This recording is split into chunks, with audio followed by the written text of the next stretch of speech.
Pernah ngerasa nggak sih pas kamu nerjemahin kalimat dari bahasa Indonesia ke bahasa Inggris, kok rasanya ada yang aneh ya? Kayak ada yang kurang gitu.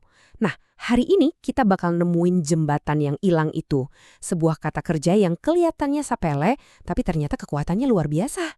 Yup, kita akan bahas tuntas soal to be. Jadi, ini dia peta perjalanan kita. Pertama, kita pecahin dulu misteri jembatan yang hilang. Terus, kita kenalan sama 3 serangkai, am, is, dan are. Dan kita cari tahu siapa aja pasangan setia mereka.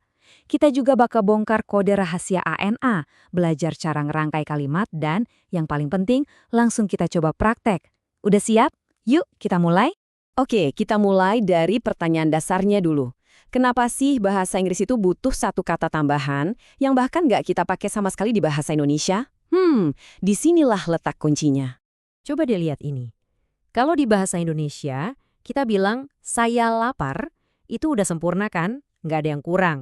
Tapi kalau kita terjemahin plek ketiplek jadi I hungry, buat orang bule itu kedengarannya aneh. Salah. Rasanya ada jembatan yang putus antara I sama hungry, sesuatu yang harusnya nyambungin siapa kamu dengan keadaan kamu. Dan jembatan itu namanya to be. Coba bayangin, to be ini kayak lem super. Tugasnya itu buat nempelin subjek, misalnya saya, dia, atau mereka, ke deskripsinya. Mau itu deskripsi perasaan, pekerjaan, atau bahkan lokasi. Di bahasa Inggris, jembatan ini tuh pondasi utama, biar kalimatnya jadi kokoh dan bener. Nah, si jembatan to be ini punya 3 wujud utama khususnya untuk masa sekarang atau yang kita sebut present tense. Yuk, kita kenalan sama 3 alat super penting ini yang bakal bantu kita bikin kalimat yang sempurna. Dan inilah mereka, 3 sekawan kita, AM, IS, dan RI. Yang perlu kamu ingat, mereka ini super setia loh. Masing-masing udah punya jodoh atau pasangan subjeknya sendiri-sendiri. Dan ini nggak bisa ditukar-tukar. Penasaran kan siapa pasangannya? Sekarang, kita masuk ke aturan main paling penting. Setiap subjek itu punya pasangan abadi dengan salah satu dari 3 kata tadi. Kalau kamu bisa kuasain perjodohan ini, wah, dijamin bahasa Inggrismu bakal kedengeran jauh lebih natural. Gampang kok pasangannya. Ingat ini ya, I itu jodohnya cuma satu, yaitu am. Selalu. Terus you, we, sama they, mereka ini satu geng. Selalu bareng sama are. Nah, sisanya yang sendirian, she, he, dan it, mereka kompak pakainya is. Coba kita ulang bareng ya. I am. You are. She is. Mereka ini pasangan yang udah harga mati, nggak terpisahkan. Biar gampang ngapalinnya, aku kasih contekan nih. Triknya gini, am itu paling eksklusif. Dia cuma buat I, titik.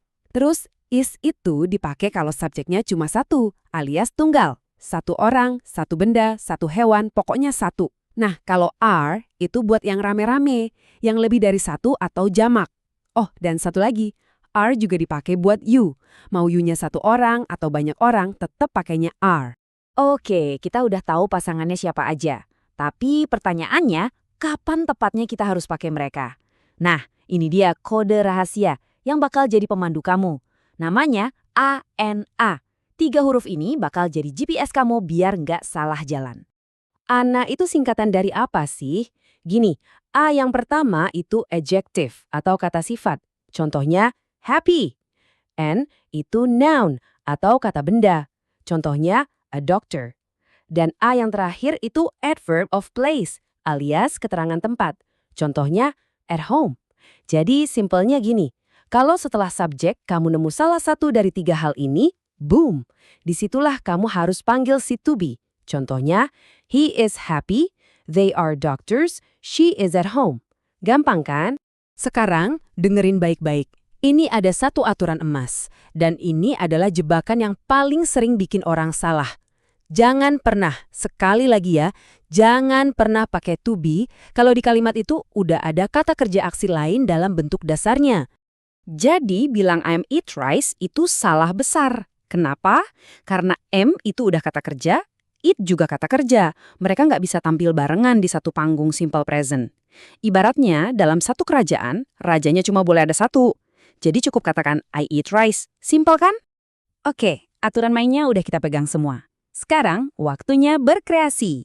Ayo kita lihat betapa fleksibelnya to be ini buat kita sulap jadi berbagai macam jenis kalimat. Polanya gampang banget kok. Buat kalimat positif, urutannya subjek, terus to be, terus si A and A tadi. Mau dibikin jadi negatif? Gampang, tinggal selipin kata not aja persis setelah to be.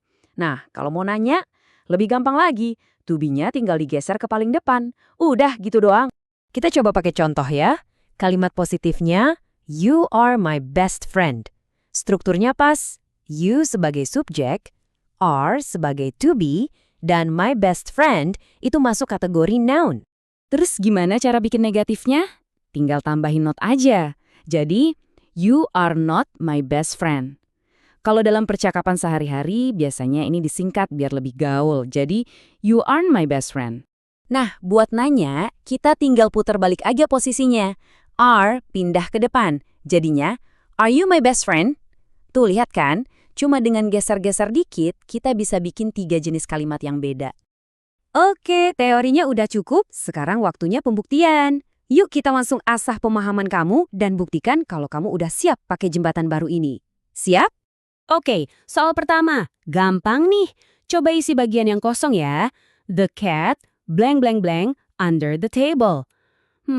Kira-kira apa ya jawabannya? Aku kasih waktu dikit buat mikir. Yap, bener banget. Jawabannya adalah is. Kenapa is? Simple. Karena the cat itu kan subjeknya cuma satu, tunggal. Jadi pasangannya ya pasti is. Keren. Lanjut ya, tantangan kedua. Sekarang coba terjemahin kalimat ini. Apakah kamu seorang dokter? Gimana caranya kamu bilang ini dalam bahasa Inggris? Tepat sekali. Jawabannya, are you a doctor? Kita mulai dengan are diikuti subjek you dan ditutup dengan noun a doctor. Sempurna. Kamu sekarang udah punya jembatan yang kamu butuhin. Kamu udah punya alatnya buat ngebangun kalimat bahasa Inggris yang benar dan terdengar alami. Kuncinya udah di tangan kamu. Jadi pertanyaannya sekarang buat kamu, kalimat bahasa Inggris pertama apa yang bakal kamu bangun dengan kekuatan baru ini? Coba deh langsung dipraktekin.